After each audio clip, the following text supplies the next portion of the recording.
it's Carolin Soldo here. Welcome back to another episode with the most powerful business scaling strategies for your powerhouse business. What would we do without people? Right? Growing a business is all about having the right resources, and that means having the right people in the right seats who help us grow our business the right way. I would not have been able to grow my business to where it is today without having amazing team members. And so over the last couple of years, I learned so much about hiring people. Not just that, selecting the right people, onboarding them, training them, leading them, managing them, and everything that goes along with that. And I also often work with my high-achieving clients to help them build a team of A players. I recently had a conversation with a client and she said, Carolin, I fired my third OBM this month. So over the last quarter, she hired and fired 3 online business managers that didn't work out. So I knew I had to step in, I knew I had to give her some advice, and here is what I told her. As always, before we get started, make sure you hit the bell and you subscribe to our channel so you don't miss a thing. Welcome to Powerhouse Business on YouTube. I'm your host, Carolin Soldo. I'm a business owner, business scaling master, and mom of 2 boys. I love thinking big, pushing boundaries, and doing things differently. Most of all, I'm all about achieving massive growth with ease and helping you scale your business by living the life you love. Let's go! Many business owners shy away from hiring people because they think it's too difficult, it's too time-consuming, I don't know who to hire, I don't know what they should be doing, I can't pay them enough, and all of these things that really keep you stuck in business. I have learned that in order for you to grow your business and at the same time have work-life balance and peace of mind, you need the right people in the right seats. And there are certain best practices that you need to be aware of when it comes to hiring the right people for your company. So let's talk about some really important things you need to keep in mind in the hiring and selection process. The first question I asked my client was, who are these people? Right? Why are they working for you? And I found out that the first OBM actually worked for her because they were bartering services. OMG, right? Bartering. So I said to her, why do you think this person actually worked for you? And she said, well, I gave him a good deal and I gave her coaching and she gave me her services, and so it was a fair deal. But ultimately, when it comes down to the OBM's motives for working with her, they were not really aligned with the company's mission. So that gets me to your mission and how committed your team needs to be to your business and what you're trying to accomplish. When you're hiring people, no matter what level they're at, they could be cleaning for you. It does not matter. They could be working for you 1 hour a month.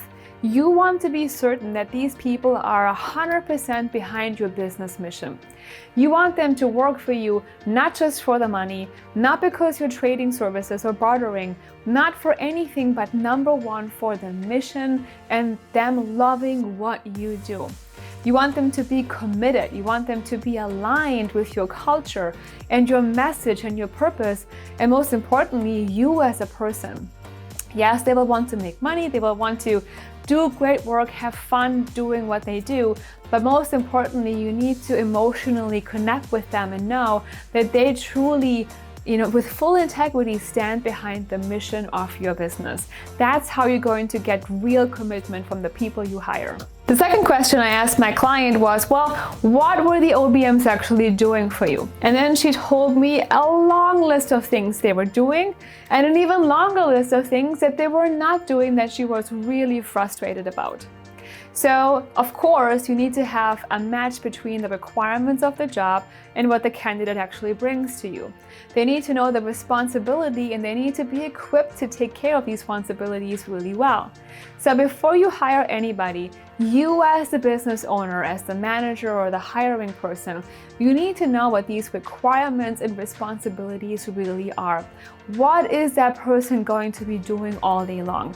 And what does it require of them? And therefore, who needs to be hired? Because if there's a mismatch, you'll be frustrated, they'll be frustrated, and the relationship will not last long. Thinking back to my career in coaching and consulting, I used to work with a coach on my team. And over time, this coach would tell me, how can I do more for you? She loved our mission and she was fully bought in.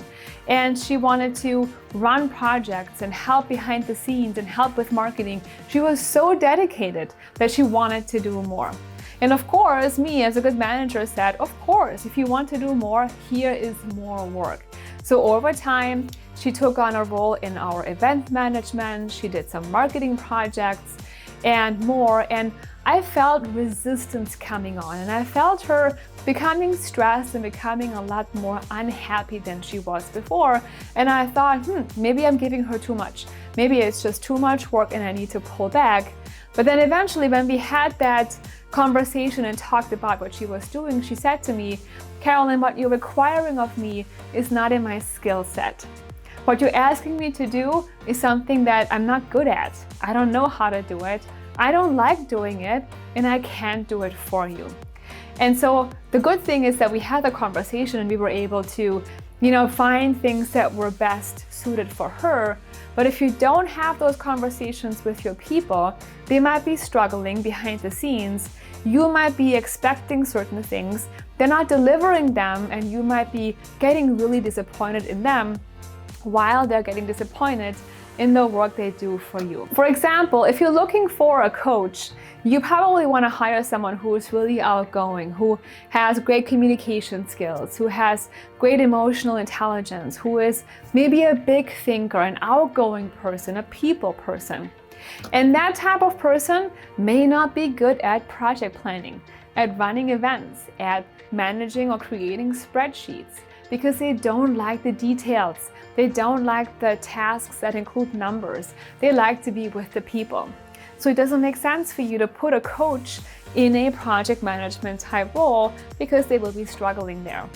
So make sure that you're selecting the right type of person with the right types of skills for the positions you're trying to fill. The next thing I asked my client was, well, what results were you expecting from this person? And I was surprised when my client did not really have an answer.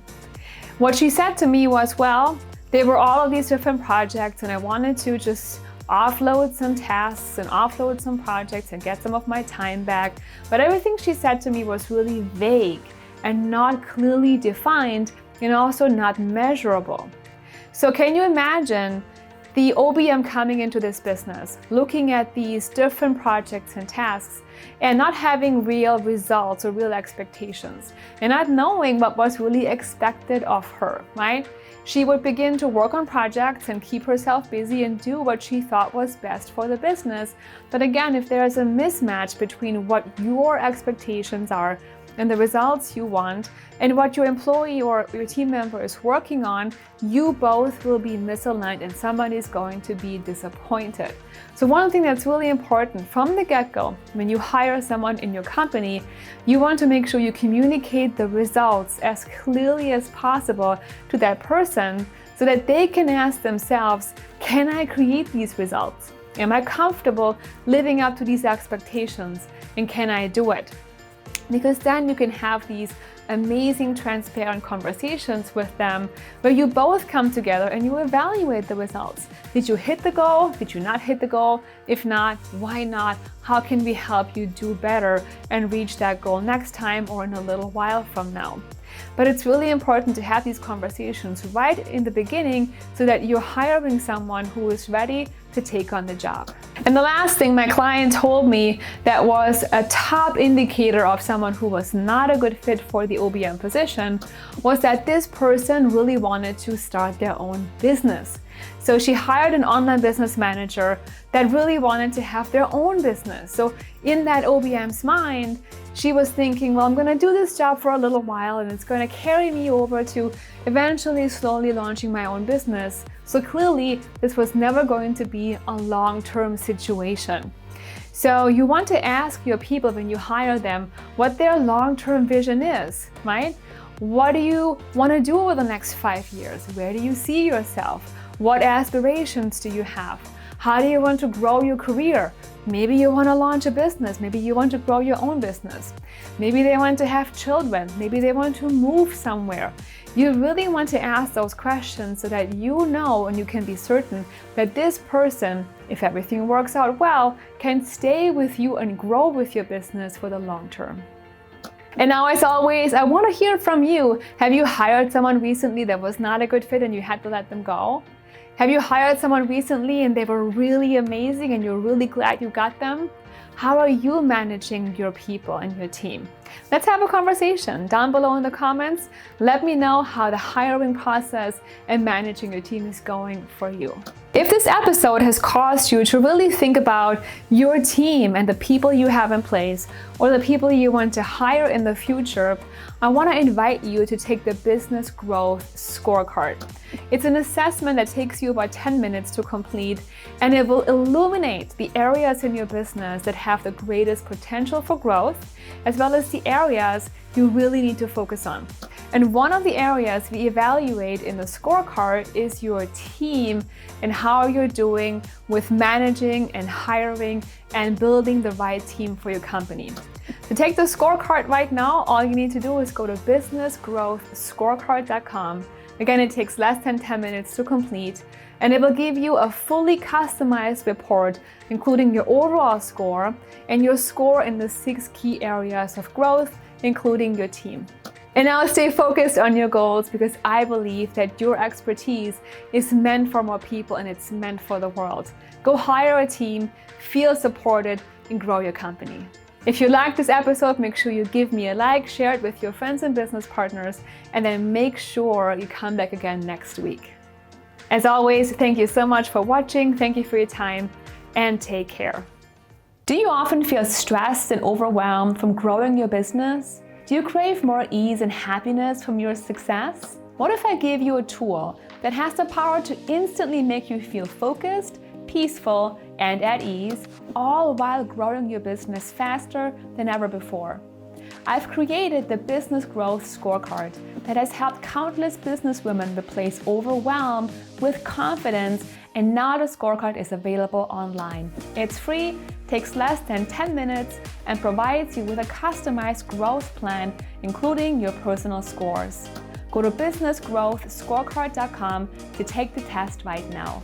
I look forward to helping you grow your business with ease and excellence.